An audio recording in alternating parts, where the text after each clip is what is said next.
As I was saying, yeah, when it comes to physical intervention, we don't like physical intervention because it's too tricky. The use of force is too tricky.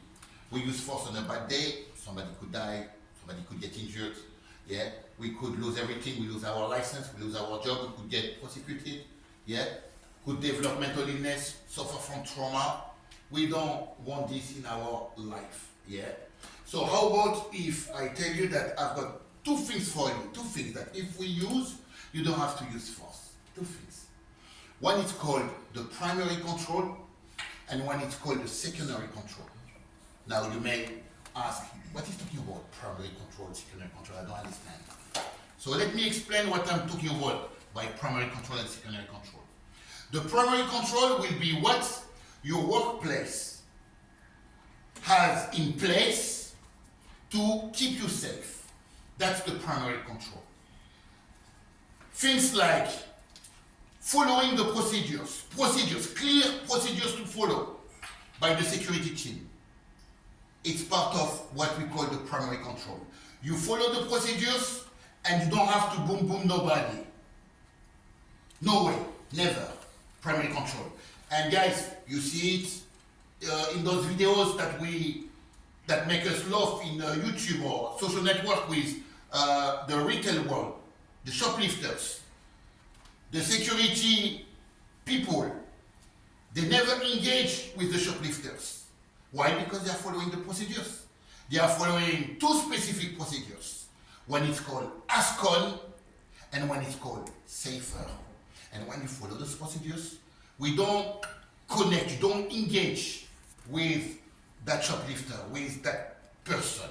So, primary control, if you use it, you don't have to use physical intervention.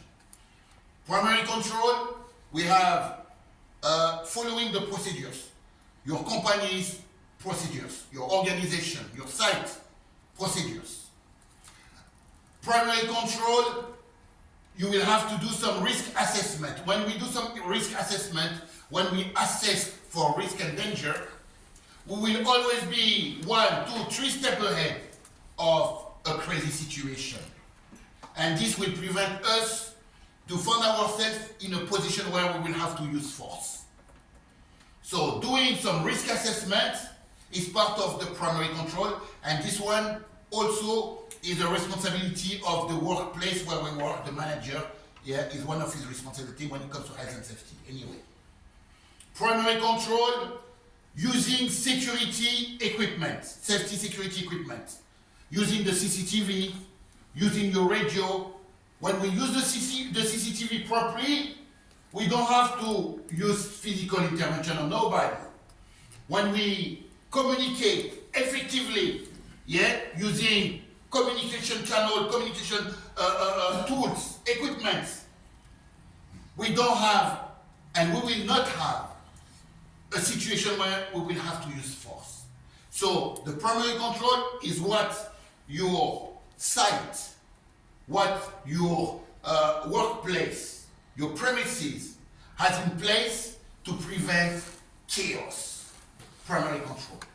We use them well and we don't have to use force. The secondary control will be all about you, your behavior, your reaction, and your level of professionalism. The secondary control is about us. How I'm going to respond to a crazy situation. So, secondary control could be effective communication skills. You have very good communication skills. You have very good people skills. You have very good conflict management skills. And you don't have to use no force on nobody. Secondary control could be the way you position yourself when you engage with an aggressive customer, working with your colleague. Yeah? This one could be also a secondary control. This one could be also a secondary control, part of the secondary control. Secondary control could be also the way you, let's say, I always keep an exit route. In case the situation goes out of control, me and my guy could escape to safety.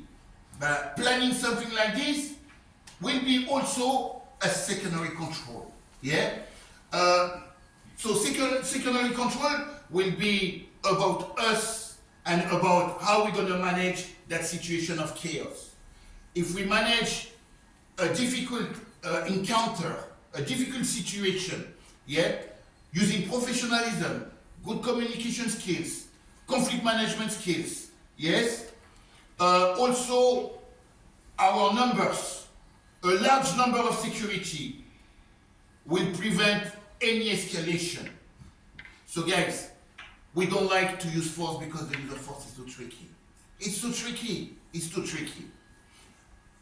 But if we use the primary control, or if we use the secondary control, we don't have to use force. Never, never, we don't have to use force. So the primary control and the secondary control are what we call positive, alternative to physical interventions. Do you understand me? Yeah? So we have the tools.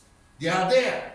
We have the tools that will prevent us to fall into a situation that will be too much for us and that will force us to use force, because we don't want to use force. The use of force, once again, it's too tricky, and we will do everything we can to avoid using force. But if one day we have to use force for whatever reason, we have to remember, guys, that the use of force will have to be the last resort. The use of force will have to be reasonable, will have to be necessary, will have to be proportionate. And every time that we will be using force, we will have to write down a full, detailed report. Everybody's cool with that? Yes? So remember, guys, to cut this, to close this topic. When it comes to the use of force, we have two things that if we use in our field of activities, security, two things that if we use, we will not have to use force. The first one is called the primary control, and it's about what the site where we work has got in place to prevent any escalation, any crazy situation. That's the primary control. And the secondary control will be about us, how we are going to respond to a crazy situation. That will be the secondary control. Both of them, the primary and the secondary control, are what we call a positive alternative to physical intervention. Are we cool? We good? Yes? Yeah. Okay.